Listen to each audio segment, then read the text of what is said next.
वक्फ bill के विरोध में भवानीपुर में आयोजित जनसभा में पूर्णिया सांसद राजेश रंजन उर्फ पप्पू यादव भी शामिल हुए। आयोजित जनसभा को संबोधन के दौरान सांसद श्री यादव वर्तमान केंद्र सरकार पर जमकर बरसे।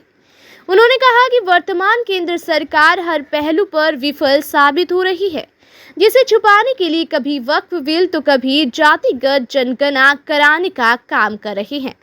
उन्होंने पहलगाम आतंकी हमले पर केंद्र सरकार को आड़े हाथों लेते हुए कहा कि आज तक पुलवामा में RDX विस्फोट में शहीद हुए जवानों की गुत्थी आज तक केंद्र सरकार नहीं सुलझा पाई है। उन्होंने सवालिया लहजे में कहा कि आखिर इतनी मात्रा में RDX पुलवामा कैसे और किसकी मिलीभगत से पहुंचा था। आखिर केंद्र सरकार इसकी जांच रिपोर्ट कार्ड अभी तक सार्वजनिक क्यों नहीं कर रही है। सांसद पप्पू यादव ने कहा कि वर्तमान केंद्र सरकार पहलगाम हमले की उच्च स्तरीय जांच क्यों नहीं करना चाहती है। उन्होंने केंद्र सरकार पर जमकर बरसते हुए कहा कि यह सरकार सिर्फ अपनी नाकामी को छुपाने में लगी हुई है और लोगों को गुमराह करने में लगी हुई है। आयोजित जनसभा को संबोधित करते हुए उन्होंने कहा कि आज जो केंद्र सरकार जातिगत जनगणना कराने की बात कर रही है, वही केंद्र सरकार पूर्व में इसका विरोध कर रही थी। सांसद श्री यादव ने कहा कि पुलवामा हमले के शहीदों को मुद्दा बनाकर भाजपा ने लोगों को गुमराह कर वोट लेने का काम किया था, जिसे देश की जनता भली भांति समझ चुकी है। सांसद श्री यादव ने कहा कि अब देश की जनता इस जुमलेबाज की झांसे में नहीं आने वाली है और इसका जवाब समय आने पर देश की जनता उसे जरूर देगी। इस मौके पर राजेश यादव, धमदाहा प्रखंड सांसद प्रतिनिधि सुनील राय, फलका सांसद प्रतिनिधि मोहम्मद तफसील, अनुश्रवण समिति अध्यक्ष विकास कुमार उर्फ विक्की भगत, शोभाकांत यादव, भगवान पंडित सहित दर्जनों लोग मौजूद थे। आप आगे देखिए, हमेशा आपसे नफरत कराने की कोशिश की, हमेशा आपने संविधान के साथ खड़े होकर जीता। आप वक्त की लड़ाई मत लड़िए, आप आवाज दीजिए दीदी के तरह। आप अपने हाथ में संविधान और दलितों से मोहब्बत करिए, अत्यंत पिछड़ों से मोहब्बत करिए, हाथ में संविधान रखिए। वक्त की लड़ाई पप्पू यादव को लड़ने दीजिए। कैठो मुसलमान है MP। हम लोगों ने कितना वोट डाला आपको पता है? 232 हिंदू MP ने वक्त के पक्ष में वोट डाला। नरेंद्र मोदी जी एक नहीं, आपके बिल के खिलाफ 232 हिंदू MP खड़ा। जिस मुल्क में 232 हिंदू MP खड़ा होकर इस मुल्क के संविधान और इंसानियत को बचाने और मरने को तैयार हो, वहां आपके हाथ में सिर्फ संविधान होना चाहिए और दलितों से मोहब्बत करिए। आप आवाज दीजिए, आपको कुछ करने की जरूरत है। लड़ाई लड़ने वाले हैं इस मुल्क में। यदि इस मुल्क में कोई आवाज गरीबों का आज है, उसका नाम सिवाय राहुल गांधी के कोई नहीं हो सकता। मरने को तैयार, जज्बा झुकाने, हर आवाज हम लोग। मैं इसीलिए आपके पास, आप समझिए सर, कुछ नहीं हो सकता। पहला क्यों हुआ? हर घटना में अवसर ढूंढना, हर घटना में राजनीति करना, हिंदू मुसलमान करना। आप चुप रहिए। यह मुल्क जब पुलवामा में घटना घटी तो हिंदुस्तान का कौन वतन पर पड़ोसी और कौन दुश्मन थे जो मेरे मुल्क में RDX हमारे दुश्मन को दिया। और यह सवाल पप्पू यादव का नहीं है, यह सवाल हिंदुस्तान के सबका है।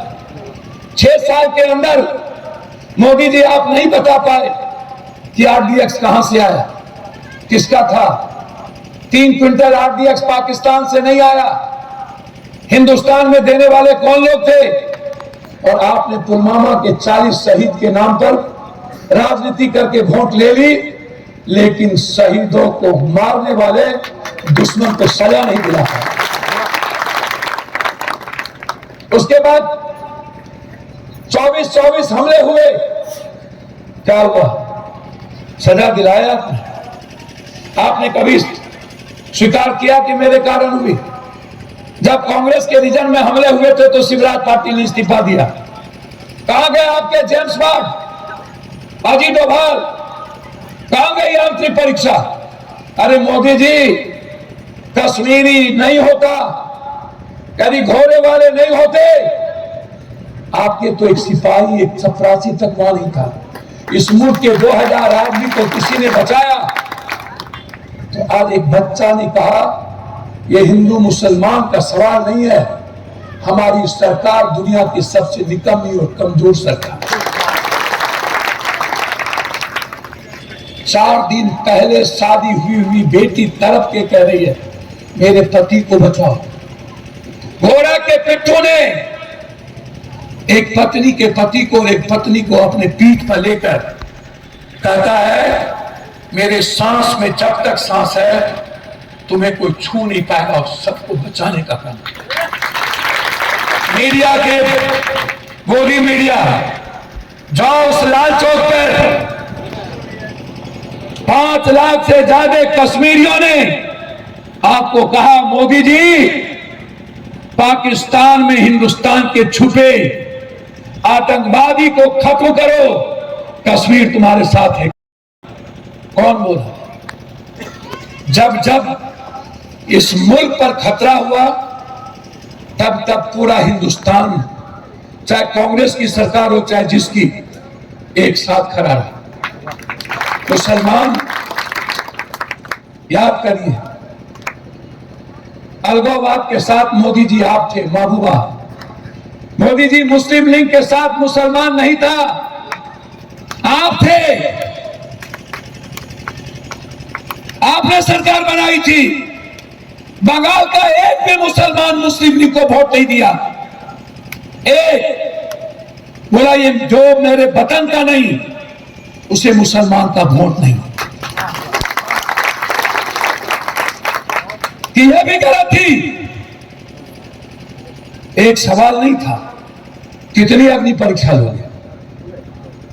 एक ही मुर्गी का जब्बे कितने बार, कितना हलाल? एक बार और हलाल होगा सिविल कोर्ट में, एक बार उसको सहना होगा। और जिस दिन ये जीत लिया, पूरा भारत दुनिया को जीत लिया। ये आप पर हमला नहीं है, इस देश के लोकतंत्र पे हमला है, इस देश के संविधान पे हमला है। आप बेफिक्र रहिए, आपको डराएगा, आपको मजबूर करेगा मुल्क का दुश्मन बनाने पर। आप कुर्बानी दे देना, लेकिन संविधान से अलग कभी मत जाना। रहूं ना रहूं, ये दुनिया रहेगी। कितना परीक्षा लेगा? सदियों से आज तक हम लोगों ने परीक्षा ली, हम लोगों पे जुर्म हुए। इसीलिए आप चिंता मत करिए, न्यायालय जिंदा है, पप्पू यादव जैसे लोग जिंदा है।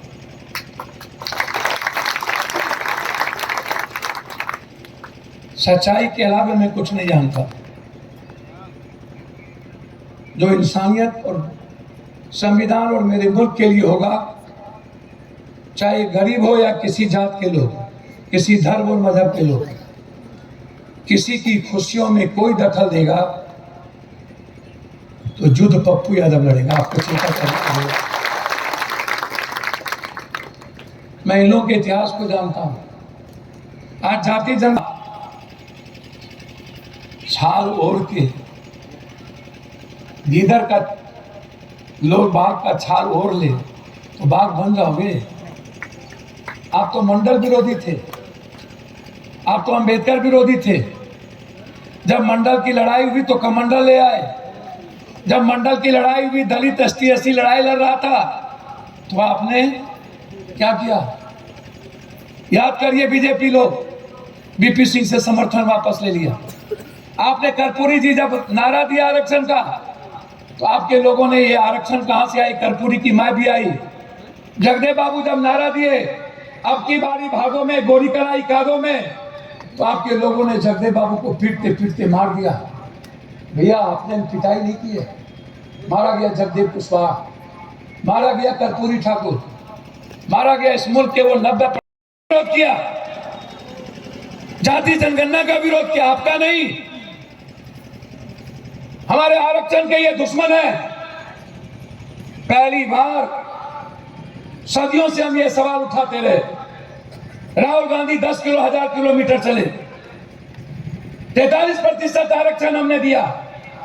मोदी जी यदि सही में जाति जनगणना कराना चाहते हो, मैं चैलेंज करता हूं आपको, जिसकी जितनी जनसंख्या उतनी भागीदारी और उतना आरक्षण दे दो, दे दो। मोदी जी, मैं दो बात कहना चाहता हूं। मुल्क कहता है हिंदुस्तान को बचाओ, दुनिया कहती है आतंकवाद के खिलाफ लड़ो, पूरा मुल्क साथ है। आप कहते हो नहीं, मैं हिंदू मुसलमान करूं, मुझे सियासत करना, मुझे सत्ता चाहिए।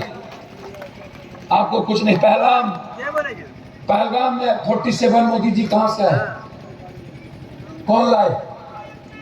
क्या हुआ? इतने दिनों के बाद आतंकवादी को आपने निकाला क्यों नहीं? कौन रोक रहा आपको? कौन है मुल्क के वो दुश्मन जिसने 47 दी? मोदी जी सिपाही क्यों नहीं थी? आर्मी क्यों नहीं था? सेना क्यों नहीं थी? कश्मीर के सीआरपी क्यों नहीं थी? कश्मीर की पुलिस क्यों नहीं थी?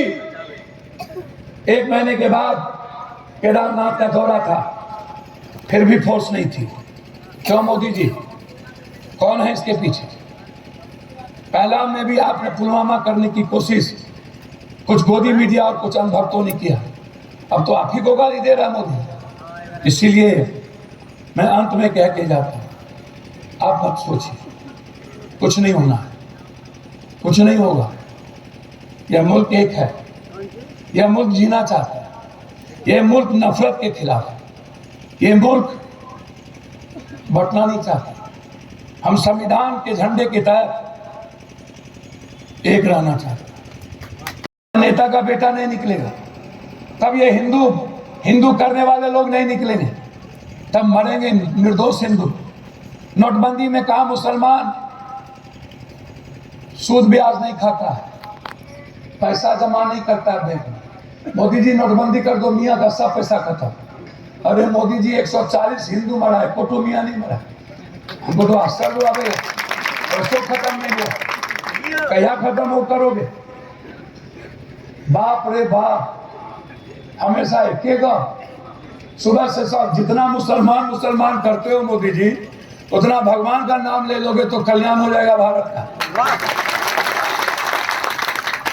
और मोदी जी ये मुसलमान नहीं होगा तो आपकी दुकान कौन चलाएगा? जिंदा रहने दो ना, मुस्कुराने दो। आपकी दुकान और सियासत चलते रहे। उतना ही नफरत करो जितना मोहब्बत का गुंजाइश रह सके।